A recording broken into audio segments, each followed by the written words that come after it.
안 될 수 있죠. 여러분들 얘기를 하면 조합에서 여러 가지 갈등이나 의견을 조율해야 될 때 내 주장만 막 해서는 절대로 공동체가 유지될 수 없다는 걸 너무 몸으로 느끼시죠. 마음에 안 들어도 저 사람 이야기를 좀 인정해줘야 될 때가 있고 저 사람의 삶의 방식을 인정해줘야 될 때가 있고 그렇잖아요. 그러니까 나는 열심히 아마를 받아줬는데 마시를 받아줬는데 저 엄마는 마시를 한 번도 안 받아주네?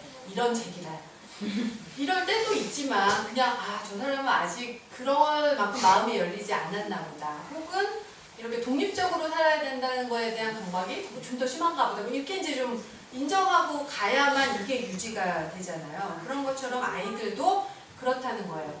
흔히 이제 애들이 나들이 가는 걸 결정하는 모둠을 하잖아요. 아침에 간식 먹으면 이렇게 차모둠 하면서 어디로 갈까? 막 이럴 때 맨날 애들이 여기 뭐 저기 놀러가 저기 놀러가 이럴 때 어느 날 당에 가는 친구가 여기 갔으면 좋겠어 라고 얘기할 때 이제 얘는 자기 신체 능력이나 뭐에 그 한계 때문에 자기가 가는 편안한 환경이나 좋아하는 환경을 고르겠죠.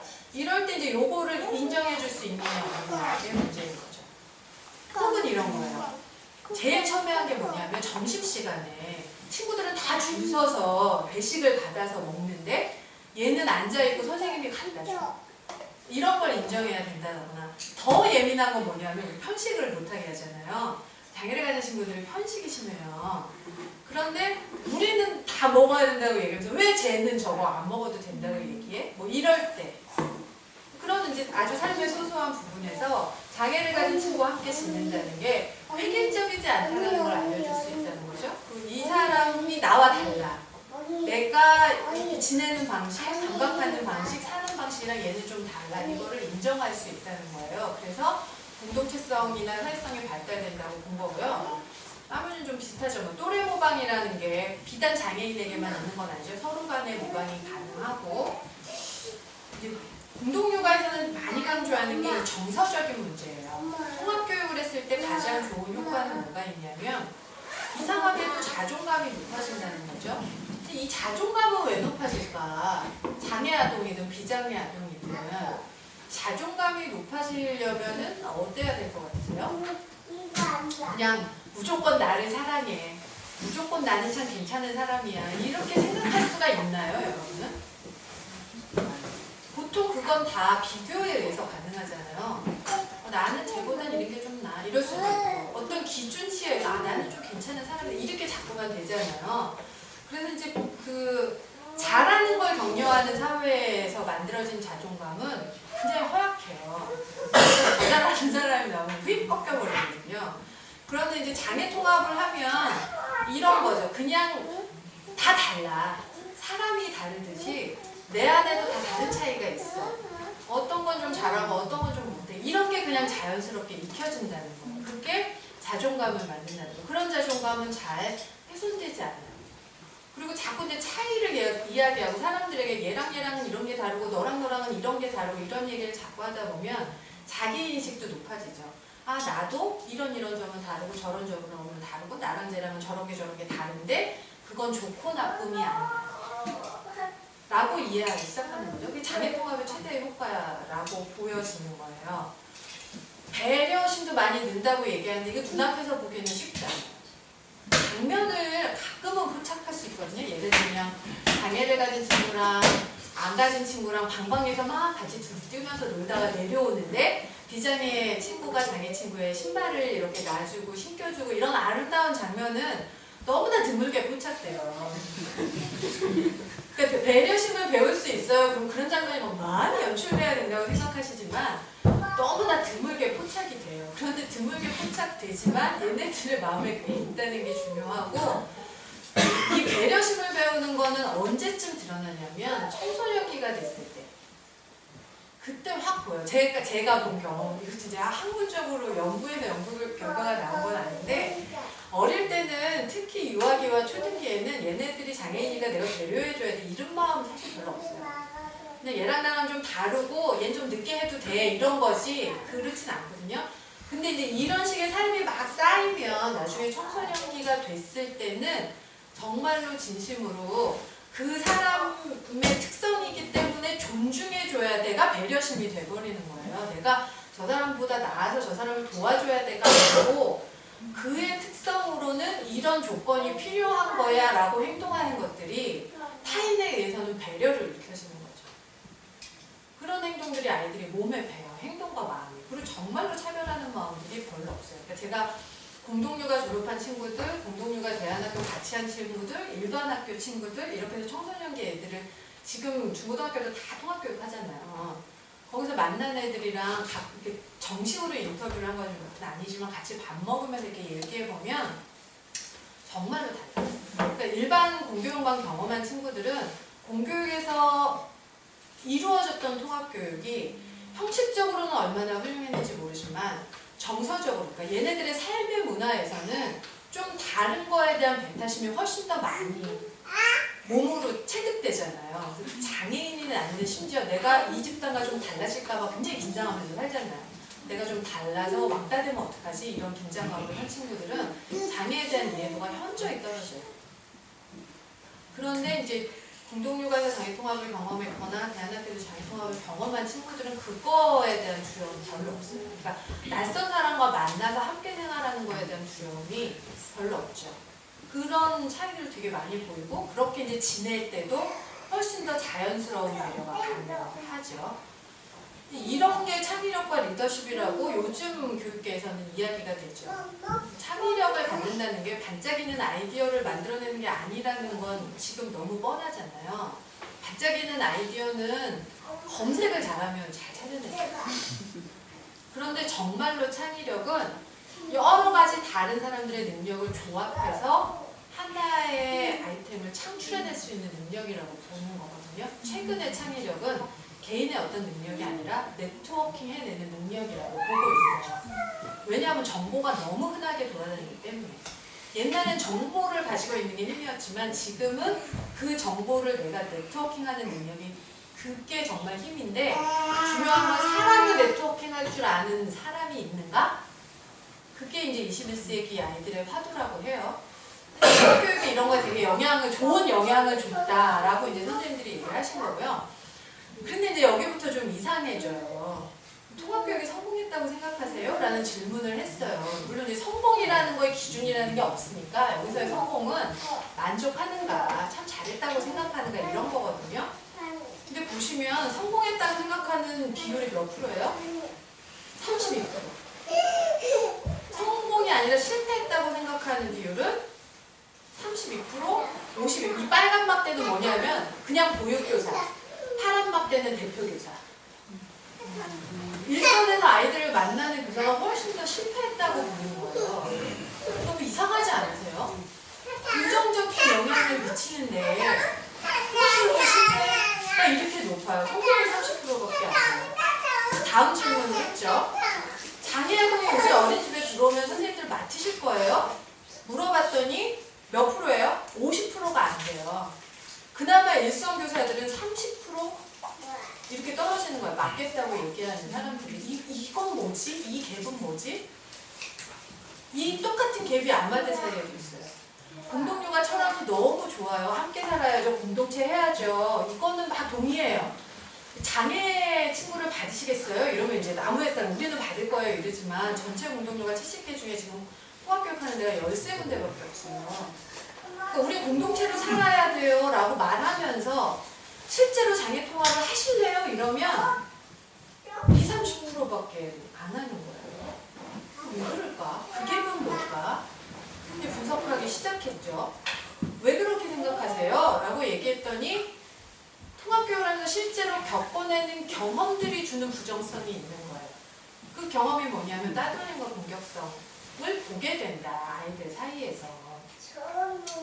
근데 이제 이게 이제 설문의 한계인데 장애를 가진 친구가 있고 그렇지 않은 친구들의 그룹에서 장애를 가진 친구들을 따돌려. 그러면 이제 막 큰일 났다 이제 이런 마음이 되죠. 우리가 인권을 존중하지 못하고 이제 막 훨씬 더 큰 죄책감이 압박감으로 확 와요. 장애를 가진 친구가 아니에요. 없어요 어린이집에. 근데 어떤 애가 따돌림을 받을 수도 있잖아요. 실제로 받아요. 그럴 때 우리가 그런 엄청난 죄책감을 느끼나 훨씬 문제를 과잉해서 보게 되는 경향이 있어요. 장애라는 것들을 만났을 때. 근데 사실 따돌림과 공격성은 일상적으로 어린이집에서 벌어져요. 꼭 장애를 가진 친구가 아니어도 그런 문제로 저를 부르는 어린이집도 되게 많거든요. 이거는 장애 폭력과 관련된 문제가 아니고 그냥 여러 사람들이 어울려 살 때 일상적으로 발생할 수 있는 문제인 거예요. 그런데 이제 그게 문제가 되는 건 그런 따돌림이 고착화됐을 때 문제가 되죠. 그때는 이제 조정을 좀 해야 되지만 아이들을 이렇게 가만히 두고 보면 따돌렸다가 놀았다가 쟤 하나 따돌렸다가 이렇게 이게 정말 장시간 연구해보면 이렇게 지켜보면 이 힘의 역학관계가 굉장히 다르게 벌어져 가거든요. 근데 이제 그거를 못 보게 이렇게 길게를 못 보는 거예요. 장애를 가진 친구가 있을 때는. 아무튼 그런 이제 게 있고 관계의 어려움도 굉장히 많이 호소하죠. 요건 이제 두 가지 측면이 있어요. 공동육아가 관계를 굉장히 중요시하게 하기 때문에 좋은 관계를 맺고 사는 거에 대해서 굉장한 가치를 부여해요. 그런데 이제 여러분도 다 아시겠지만 유아기에 우리가 목표로 하고 실현하고 싶은 교육의 내용들을 아이가 펼쳐서 보여줄 수 있느냐. 어떤 부분들은 보여주지만 어떤 부분들은 사실 보여줄 수가 없죠. 지금은 그 성장의 과정 중에 있으니까. 관계에 대해서도 사실은 아이들이 굉장히 능숙한 관계를 맺을 수가 당연히 없죠. 당연히 관계에 어려움이 있는 게 정상이에요. 어린이집에서 장애아이가 있건 없건 간에 그 실제로 장애아이가 있건 없건 생겨요. 관계의 어려움이. 근데 이제 이게 장애가 있어야 좀 이제 크게 부각이 되는 거죠. 자존감의 저하도 얘기를 들었다. 이 관계의 어려움과 자존감의 저하에서 사실 포커스는 어디로 가야 되냐면 장애를 가진 친구들이 이걸 느끼고 있는가. 근데 이거를 느끼겠죠? 관계의 어려움을 가장 많이 겪을 수밖에 없는 친구들은 장애를 가진 친구예요. 얘는 이게 일생의 과업이에요. 얘한테는.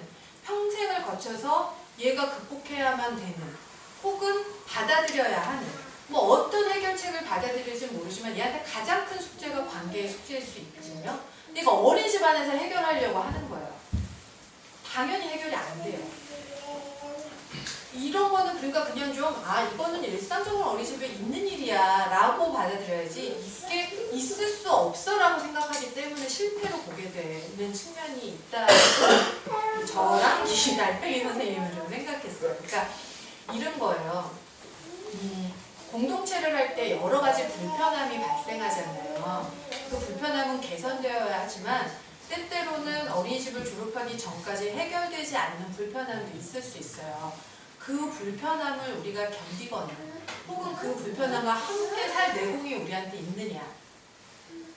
이게 통합교육에서 좀 중요해요. 그러니까 아주 좋은 통합교육을 하고 싶어 라고 출발하면 너무 못 껴요. 그리고 아주 좋은 통합은 하나의 이미지고 표상이에요. 공동체를 우리가 이루고 싶지만 이루고 싶은 아름다운 공동체가 있지만 그게 삶에서 실현 안 되죠. 안 되지만 그냥 그렇게 놓고 우리가 하루하루를 그냥 따박따박 살죠. 공동체를 살기 위한 마음을 가지고.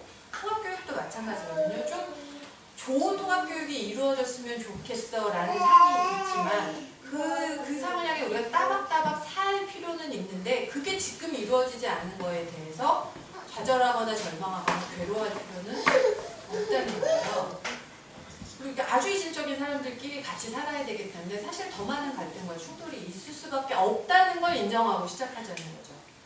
통합교육을 하면 평화로울 수는 없을 거예요. 어떤 사람은 서운해하고 어떤 사람은 속상해하고 어떤 사람은 섭섭해하고 상처받고 그게 없는 통합교육은 없어요. 갑자기 막 인내천자가 갑자기 여기저기서 그런데 그거 쉽게 생각하면 삶이라는 것도 늘 아름답진 않잖아요. 고통이 포함되어 있지 않은 삶은 없는 것처럼 불편함이 포함되어 있지 않은 통합교육은 없어요. 그러니까 그냥 불편할 거야 이렇게 생각하고 사시면 제일 좋을 것 같고요. 그리고 이제 교사들이 느끼는 부정적인 건 뭐였냐면 지원 인력이 너무 부족하다. 그래서 실패했다고 생각한다. 요건 좀 우리가 유심히 들어야 되겠죠. 그런 이야기를 했고요. 교사들의 경험 속에서는 본인이 이제 아이들과의 그러니까 애들끼리의 관계 말고 나와 아이의 관계에서 느껴지는 부정성들, 통합교육의 어려움들을 얘기하는 거예요. 내가 굉장히 교사로서 자질이 부족하다는 느낌이 든다. 이런 이야기를 하시면서 통합교육의 실패를 얘기하세요. 그러니까 교사들도 그렇고 누구나 굉장히 자기가 유능해지고 싶은 욕구가 있잖아요. 그런데 이제 통합교육을 하다 보면 저도 이제 특수교사로 20년 넘게 살았지만 교육의 효과를 볼 수가 없어요. 내 눈앞에서. 그리고 막 나는 막 열심히 머리를 짜내고 열심히 고민해서 어떤 교육적인 접근을 했는데 그거에 내가 생각했던 것과 너무나 다른 의도를 보여주거나 내가 생각한 것만큼의 교육적 효과를 보여주지 않는 경우가 특수교육에서는 대부분이에요. 사실 대부분. 그러니까 10번의 시도 중에 2번만 나한테 기쁨을 주고 8번은 좌절을 주거든요. 그걸 견디기 힘드신 거예요. 근데 이것도 제가 뭐라고 얘기하겠어요? 이것도 견딜 필요가 있어요. 그것이 나의 무능함을 드러내주는 건 아니거든요. 어떤 친구들한테는 굉장히 오랜 기간의 교육이 아주 세심한 교육이 필요할 수 있다라고 생각하시면 되는데 이게 참 사람의 감정이라는 게 머리와 너무 거리가 멀어서 생각은 그렇게 해도 안 되는 경우가 많은가 봐요. 그러나 때때로 내가 돌보던 아이가 굉장히 많이 성장해서 어린이집을 졸업한 경험을 갖고 계신 선생님들은 굉장히 또 좋은 경험으로 느낌으로 통합교육을 꼭 해야겠다 이런 생각을 하시기도 하고요. 두 번째 실패 경험하게 되는 경우는 이게 훨씬 클 텐데 교사 간의 협력이 증진된 경우에는 성공이라고 보시고요. 협력이 실패한 경우에는 실패라고 봐요. 협력이 실패했다는 건 뭘까요? 장애아동이 포함된 반교사만 뒤따 교생했다는 얘기예요. 다른 교사들은 다 나 몰라라 하고 혹은 나 몰라라 하려고 한 건 아니지만 우리 방 일이나 어린이집 일이 너무 급해서 그 방에 특별한 아이를 신경 쓰지 못했어. 이런 경우예요. 근데 공동요에서 통합교육을 얘기할 때 가장 강조하는 게 뭐냐면 통합교육뿐만 아니라 어린이집 교육에서 그렇죠. 아이를 기르는 건 그 방의 개별교사가 아니라 교사회가 전체 교사회가 전체 아이들을 기르는 거다라고 늘 얘기하잖아요. 우리가 그걸 놓쳤을 때 통합교육이 실패했다고 선생님들이 생각하시는 거예요. 내가 다시 특별한 아이의 강다님이 되는 게 그럴 때 두려워지는 거죠. 근데 협력이 아주 잘 된 어린이집의 경우에는 계속해서 통합교육을 해나가요. 그게 특별한 아이를 성장시킬 뿐만 아니라 특별한 아이를 함께 고민하는 와중에 교사의 능력이 향상되고 교사회 전체가 성장한다는 걸 경험하기 때문이에요. 그런 게 또 하나의 포인트가 될 수 있고요. 그런 교수 능력의 향상에 제일 중요한 게 세심한 관찰과 민감성이 증가한다는 거죠. 이것도 이제 양날이에요. 증가하기도 하지만 아주 무심해지기도 해요. 그러니까 특수교육이나 통합교육 가장 그러니까 특별한 아이를 볼 때 중요한 건 뭐냐면 스페셜 니즈가 어디에 있나를 관찰해내는 거거든요. 근데 보통 특별한 아이들이 의사소통이 원만하지가 않잖아요. 그러니까 말로 내가 이게 필요해 이렇게 얘기할 수 있는 애는 거의 없어요. 그러니까 걔의 일상생활을 유심히 관찰해야만 걔한테 필요한 스페셜 니즈가 뭔지를 알아낼 수가 있죠. 이렇게 훈련된 교사는 비장애 아동을 볼 때 어떻겠어요? 훨씬 더 빨리 캐치해낼 수 있겠죠. 아, 얘한테 지금 이게 필요하구나. 아, 지금 얘가 누구를 만나고 싶구나. 뭐 이런 느낌들의 굉장히 민감도가 증가하거든요. 이걸 경험하신 선생님들은 힘들어도 통합교육 할만해요. 성공했어요. 이렇게 얘기하고 그게 아니라 이 관찰하는 게 너무 힘들거나 이게 그냥 잠깐만 하고 이제 이렇게 애들을 돌보는 거에 집중했던 교사들은 계속 이제 내가 쟤를 방치하고 있어라는 죄책감은 오고 잘은 안 되고 뭐 이러면 이제 실패했다고 이야기를 하게 되죠. 그리고 이렇게 세심한 관찰력이 증가하면 당연히 개별적인 접근이 가능해지죠. 얘한테는 이게 필요하니까 이걸 해주고 쟤한테는 저게 필요하니까 저게 해주고 뭐 결국은 전반적으로 교사의 능력이 상당히 많이 향상되는 게 사실 통합교육의 굉장히 좋은 효과예요. 그런데 그 과정이 쉽지는 않아요. 그 과정에서 가장 쉽지 않은 내용은 교사가 겪어야 되는 좌절감이에요. 이 좌절감을 플러스 알파 시키는 게 누구예요? 사회 부모들이죠. 특별한 아이의 부모도 가지고 싶어요. 아, 얘가 왜 자꾸만 혼자 놀죠? 왜 쟤네들은 노는데 얘는 혼자 있죠? 이런 질문들. 마치 그게 교사가 노력하지 않아서라는 뉘앙스를 풍기면서. 근데 이제 특별한 아이들 부모들은 급하니까 이제 막 이렇게 얘기할 수 있잖아요. 그러면 이제 안 특별하다고 얘기되는 비장애 아동의 부모들은 어떤 압력을 줄까요? 이런 압력을 줘요. 선생님 너무 힘드시죠? 이게 왜 압력일까요? 뒷말이 생겼대요. 근데 너무 힘드셔서 우리 애는 어떻게 보세요? 이게 있는 거예요. 그걸 선생님들은 느껴요. 그러니까 진심으로 선생님 너무 힘드시죠? 라고 위로를 건네는 것과 선생님 너무 힘드셔서 우리 애를 돌보지 못하시잖아요.가 포함된 걸 인간은 정말 너무 잘 알 수 있어요. 두 번째 메시지는 굉장히 압력이 되는 거예요. 그러면 우리 방 애들이 8명인데 내가 8분의 1로 에너지를 나눠서 애들한테 줄 거야. 이게 합리적일까요? 이렇게 할 수 있는 사람도 없어요, 일단. 그렇게 할 수 있는 사람도 없어요. 매일매일의 상황에 따라서 어떤 아이는 교사의 50%의 에너지를 필요하고 어떤 아이는 0.1%의 에너지만 필요할 수도 있거든요. 그 매일매일의 상황과 맥락을 인정해 주시는 게 중요하고 두 번째는 우리 어린이집에서 통합교육을 하겠어 라고 결정한다는 건 그 교사의 에너지의 반은 특별한 아이한테 갈 거야 라는 걸 인정한다는 거예요.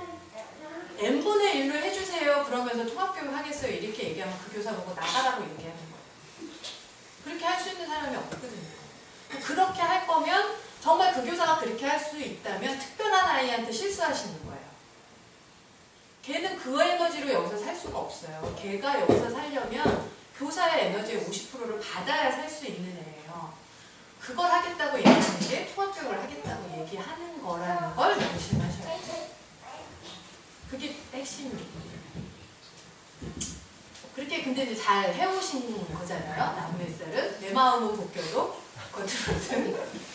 근데 내 마음이 안 벗겨야 된다고 말하는 건 아니에요. 사람인데 어떻게 안 벗기겠어요. 내 아이도 돌봄이 필요한데 라는 마음이 왜 안 들겠어요. 그런데 그런 마음이 들면도 불구하고 쟤한테 더 많은 에너지가 필요할 거야 라는 걸 인정하는 거.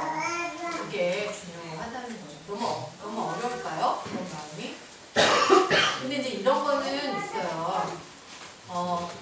이게 이제 특별한 아이 부모들한테 되게 미안한 얘기지만 어쨌든 내 아이가 교사의 50%의 에너지를 필요로 하지 않는 아이라는 게 얼마나 다행스러우세요. 다행이다 생각하고 사시면 그 마음이 좀 위로받을 수 있거든요. 그리고 그게 공평이라고 공동육아에서 가르치잖아요. 공평이 n분의 1이 아니라 더 할 수 있는 사람은 더 많이 자기 역량껏 하는 게 우리가 공평하게 가르치니까 교사의 에너지도 가장 공평하게 분배되는 방식은 가장 많은 에너지를 필요로 하는 아이한테 가장 많은 에너지를 주는 거이라는 거. 그 다음에 이제 아마들이 저한테 제일 많이 호소하는 거예요. 여러분들은 있을지도 몰라요. 장애를 가진 애 엄마가 인정을 안 해요. 인정을 안 해서 도와줄 수가 없어요. 이렇게 얘기해요. 여러분 혹시 하셨나요? 안 하셨나요? 근데 이게 이제 처음부터 우리 아이는 장애를 가진 친구예요. 이러고 들어오면 사실 좀 더 문제가 되는데 들어왔는데 애가 좀 특별해요. 이런 경우 있잖아요. 그러면 제일 많이 얘기되는 게 인정을 안 해요. 이 얘기예요. 근데 이렇게 한 번만 돌아서 생각하고 만약 우리 애가 그런 애면 난 인정할까? 인정하실 수 있으면 거의 도인이에요. 왜냐하면 유아기에는 인정을 할 수가 없어요. 고칠 수 있다라는 믿음이 90% 이상. 그게 자연스러운 인간의 마음이에요. 왜냐하면 아이가 어려움이 있다는 걸 처음 발견한 시기잖아요. 그건 마치 우리 아이가 감기에 걸렸다는 걸 내가 처음 발견한 것과 같아요.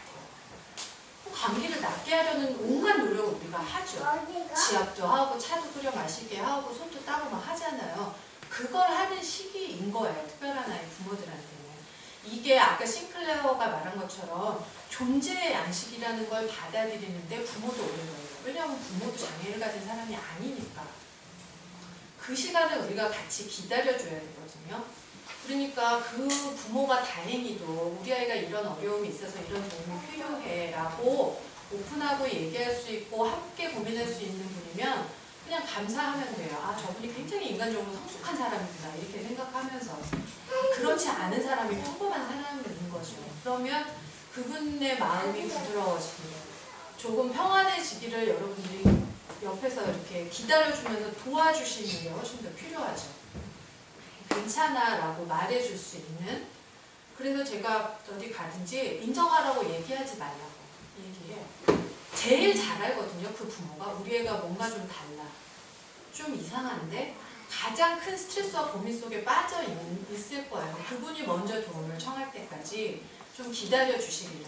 대신 이런 도움은 주실 수 있잖아요. 인정을 해야 하는 이런 거 말고 그냥 같이 차 마셔주시고 같이 수다 떨고 행사에 초대하고 이런 거 열심히 그냥 관계를 만드는 거 이런 거 열심히 해주시면 좋지 않을까? 이런 생각이 들어요. 교사들한테는 제가 이렇게 얘기 안 해요. 교사들한테 인정할 때까지 내비두세요 이렇게 얘기하면 안 되잖아요. 여러분들 아마들이니까 여러분들이 하실 수 있는 건 이런 일일 거다라는 거고, 그 다음에 이제 부모님들이 또 많이 얘기하시는 게 전문적인 교육이 필요하지 않을까요? 라고 얘기해요. 여기에도 이제 두 마음이 있어요. 한 마음은 정말 그 애가 너무 안타깝고 공동육아에서 제공하는 특수교육적인 어떤 접근들이 없으니까 얘한테 특별한 좀 도움이 필요하지 않을까라는 진심의 마음 하나랑, 또 하나는 간혹 있는 건데 얘 딴 어린이집 가야 되는 거 아닐까요? 장애통합 어린이집이나 아무튼 장애 전문가가 있는 데로 가야 되지 않아요? 이런 메시지를 담고 있는 경우도 있어요. 근데 묘하게 같은 말인데 그 두 개의 메시지를 듣는 사람은 안다니까요. 어떤 경우에 상처를 받을지 너무 뻔하잖아요. 정말 우리 아이를 함께 기르려는 마음으로 도와주려는 마음으로 이런 얘기를 할 때는 사실 상처받지 않거든요.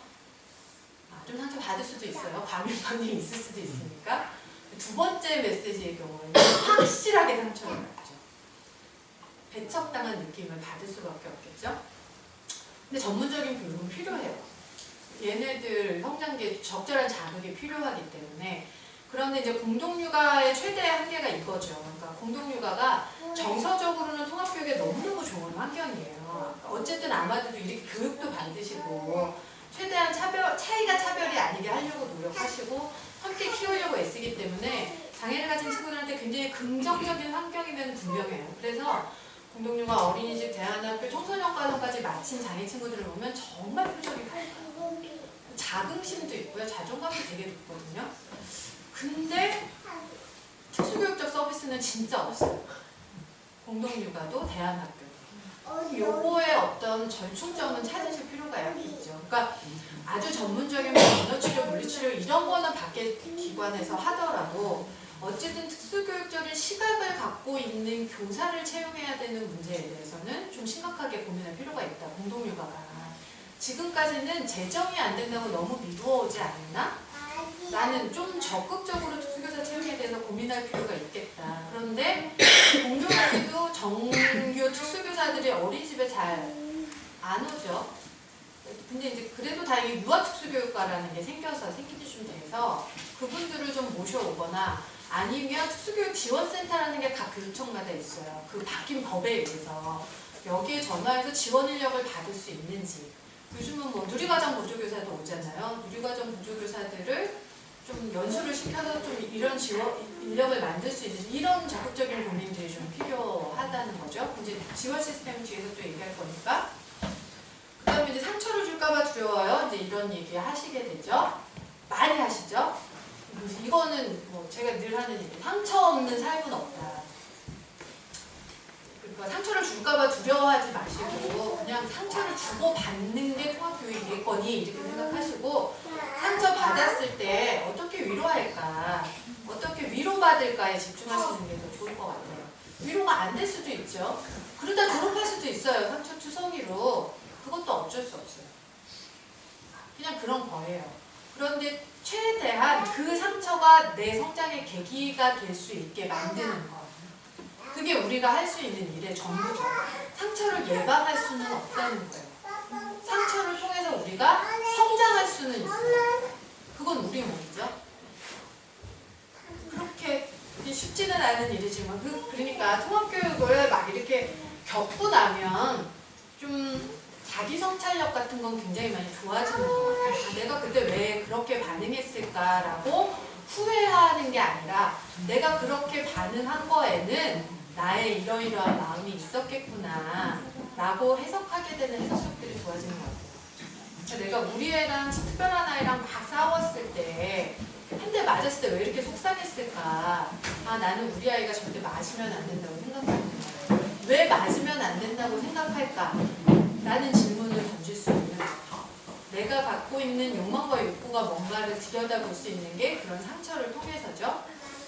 상처를 좀 그렇게 보시면 어떨까 이런 생각이 들고, 어떻게 대처해야 할지 모르겠어요. 이거의 답은 뭘까요? 모를 때 우리는 뭘 하죠? 네이버에 물어봐요. 물어보시면 돼요. 내가 물어보지 않고 답을 찾을 수는 없어요. 그 질문이 전문가가 쓴 책에다가 할 수도 있고, 어린이집 교사에게 할 수도 있고, 그 아이의 엄마한테 할 수도 있겠죠? 그러나 내가 모른다고 생각될 때는 물어보시는 거 이외에는 답이 없어요. 물어보다가 상처받을까 봐서요. 얘기했죠. 그 상처를 통해 성장하리라 결심하시면 돼요. 안 넘어가네? 왜 안 넘어갈까? 됐다. 그리고 이제 이런 것들 속에는 걱정이 있죠. 우리 아이에 대한 걱정이 있어요. 우리 애가 자꾸 따라해요. 안 넘어갔다, 여기.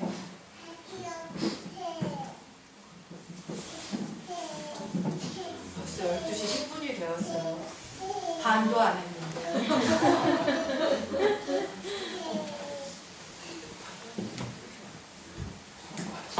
일단 말을 하고 있어요. 따라하는 게 걱정된다는 얘기 많이 하세요. 근데 이제 아마 나무 햇살에서 겪은 애들 중에 그런 애들이 있을까 모르겠지만, 따라하는 것의 문제는 걱정하지 않으셔도 된다고 말씀드리고 싶은 게, 제가 이제 제일 좋아하는 프로그램 중에 하나가 개그 콘서트거든요. 개콘 보면 유행어가 있잖아요. 제가 요즘 최근에 진짜 막 호흡절도하게 웃은 건 연애 수능 평가에서, 잠깐 쉬어가는 타이밍으로 연애 수능 평가에서 이제 5년 된 연인이 처음에 1년차 때 명품백 막 이런 거 사줄 때 여자들이 막 좋아하다가 5년차 돼서 머리핀을 해줬더니 이 여자가 병에 걸렸대요. 그 병의 이름이 뭘까? 이게 시험 문제예요. 그 병의 이름이 뭘까요? 이따위 병이에요. 이따위 병. 이런 이제 막 재미난 얘기들이 많이 유행어로 돌아다닐 때, 아이들이 이제 개콘을 보던 애들은 이 유행어를 막 따라하거든요. 근데 유행어의 특징은 뭐예요? 오래 안 가요. 실컷 쓰고 나면 그 효용 가치가 떨어지면 안 하거든요. 특별한 아이들의 문제 행동을 따라하는 것도 마찬가지예요. 굉장히 재밌어 보이고 자극적이기 때문에 따라해요. 한참 하다가 안 해요. 근데 계속 따라하는 애가 있어요. 그러면 걔가 특별한 도움이 필요한 지점이 있는 거예요. 보통의 아이들은 막 따라하다가 웬만큼 하면 끝난다는 거. 그러니까 어쩌면 특별한 아이가 있음으로 해서 내 아이의 도움을 줘야 할 지점을 발견할 수 있는 계기가 되기도 해요. 두 번째도 마찬가지예요. 공격성 때문에 가해자 피해자가 생겨요, 이렇게 얘기하거든요. 근데 이제 이 가해자 피해자라는 명칭을 쓰지 말아야 된다는 거 여러분들 아시죠? 네이밍이 주는 효과가 있잖아요. 내가 피해자라고 불렸을 때 우리는 피해자 정체성을 진짜 가져버려요. 그래서 그렇게 부르시면 안 돼요. 근데 보통 애들 둘이 싸워서 가해자 피해자 얘기를 할 때는 그래도 좀 덜한데, 제가 최근에 공동육아어린이집에 많이 불려갔던 문제 중에 하나가 성놀이 문제였어요. 성놀이. 여기는 아직 없었나요? 남자 여자애가 장롱에 들어가가지고 이런 성놀이 하고 뭐 이랬을 때, 근데 사실 그 사건 자체가 문제가 아니고요. 그 다음에 부모 반응이 문제를 확대시켜요. 이제 이 여자아이의 엄마가 이제 피해자 모드에 사로잡혀가지고 애는 이제 막 심리치료 받으러 다니고 난리가 났어요. 트라우마 뭐 이래가면서. 그러면 걔는 진짜 자기가 성폭력 피해자라고 생각하기 시작해요. 절대로 그렇게 하시면 안 된다고 얘기하는데, 이제 애들끼리 싸울 때도 그래요. 가해자 피해자 이런 건 없어요. 그냥 싸우는 빼준 애가 있고 맞는 애가 있는데, 어떤 애들 둘이 10번을 싸워서 얘가 한 6번 이기고 얘가 한 4번 이겨요. 이런 건 문제가 없어요. 그냥 싸우게 두시면 돼요. 공동육아에서 싸움의 어깨 키우시면 안 되는 거 아시죠? 많이 싸우면서 커야 돼요. 그래야 문제 해결력을 배울 수 있어요. 요즘에 일반 학교는 그 폭력 문제가 너무 심각해서 화장실에 같이 가지 말라는 게 학급 규칙이기도 하대요. 그렇게 키우시면 신경통 걸린 애들로 클 수 있어요. 그렇게 키우지 많이 부딪히고 많이 싸우고 크는 게 자연스러운데 우리가 관찰해야 될 건 10번 중에 몇 번 이기나. 그래서 뭐 5번, 6번 뭐 이렇게 비슷하게 이겨. 그럼 그냥 놔두시면 돼요. 7번, 3번? 3번 하는 애 힘을 좀 키워주시면 돼요. 그런데 이게 좀 고착돼 있어. 10번 중에 9번을 얘가 이기고 얘가 한 번밖에 안 이겨. 그리고 얘가 주로 수많은 ABCD 중에 D인 얘만 자꾸 찾아가. 이렇게 고착된 문제. 요거를 유심히 봐야 되는 거죠. 근데 요때는 어떤 관점으로 보시냐면 얘가 공격되고 얘가 피해자가 아니고요. 둘 다 특별한 아이예요. 얘는 왜 그렇게 걔만 공격하고 있을까? 얘가 풀어야 하는 내면의 문제가 있는 거죠. 얘가 갖고 있는 분노를 일으키는 어떤 정서가 있는 거예요. 그게 뭘까를 추적해가는 도움이 필요하고요. 얘는 왜 반항하지 않을까? 이 반항하지 않는 특성 속에 숨어있는 얘의 어려움을 발견하시는 게 어른들이 해야 될 일인 거예요. 가해자냐 피해자냐 누구 그런 얘도 많이 얘기하는 게 밖에 때리는 애가 있으면 얘네 엄마는 얘를 도대체 야단을 안 쳐요. 이런 얘기 할 때 있어요. 이 엄마가 얘를 야단치지 않는 이유는 뭘까? 이 엄마도 특별한 도움이 필요한 거예요. 그렇게 해석하면 뭐 상당히 어려울 일이 없죠. 근데 그런 거예요. 제가 참 각기 조합원 교육하러 다니면서도 근데 이번한 얘기를 이렇게 맨날 하고 다니까 이런 생각이 그렇게 접근하시면 되고 도움을 어떻게 받을까 구체적으로 우리가 논의해가면 되는 거라는 생각이 들고요. 역차별은 아까 얘기했어요. 우리 아이가 돌보면 덜 받는 게 아닐까요? 덜 받는 게 자연스러운 거예요. 통합교육에서는. 무시당하고 소외돼요. 이건 특별한 아이 부모들이 많이 호소하는 거예요. 근데 이것도 공동육아 어린이집이나 대안학교에 오시는 그 특별한 아이 부모들 중에 환상을 갖고 오시는 분들의 경우 환상이 없을 수는 없지만 이제 이런 얘기를 많이 하시거든요. 여기도 그냥 일반적인 산터랑 그렇게 다르지 않아요. 우리가 호의적으로 보려고 애쓰는 것 뿐이지 우리가 갖고 있는 관념이나 편견이 있잖아요. 강고하게. 우리는 이 안에서만 사는 게 아니라 일반 사회에 가서 우리의 역할들도 하면서 사니까 일반 사회가 갖고 있는 공고한 편견은 우리도 공고하게 갖고 있을 수밖에 없어요. 그러니까 이 공간에 온다고 해서 환상적인 유토피아가 펼쳐지지 않죠. 이런 공고한 편견을 가지고 사는 부모의 아이도 어떤 편견이 있을 수밖에 없어요. 그러니까 무시나 소외는 벌어져요. 문제는 항상 이런 거예요. 공동육아는 항상 그래요. 문제가 벌어졌을 때 우리가 그것에 어떻게 반응할 것이냐. 이게 핵심이에요. 그래서 우리 아이가 무시되고 소외당하는 게 문제가 아니고 그럴 때 그것에 대해서 교사는 어떤 고민을 하고 있는가. 다른 부모들은 어떤 마음을 가지고 있는가. 그걸 나눌 수 있는가의 문제인 거죠. 어른들이 시커 고민해서 그냥 하고 나눴어요. 얘가 이렇게 입금이에요. 우리 방 놀이의 입금이에요. 근데 얘가 항상 장애를 가진 친구를 따돌려요. 여기부터라 하고 걔가 올라오면 끝 이렇게 해버리는 거예요. 그러면 이제 얘를 막 어른들이 조정하고 싶어 하죠.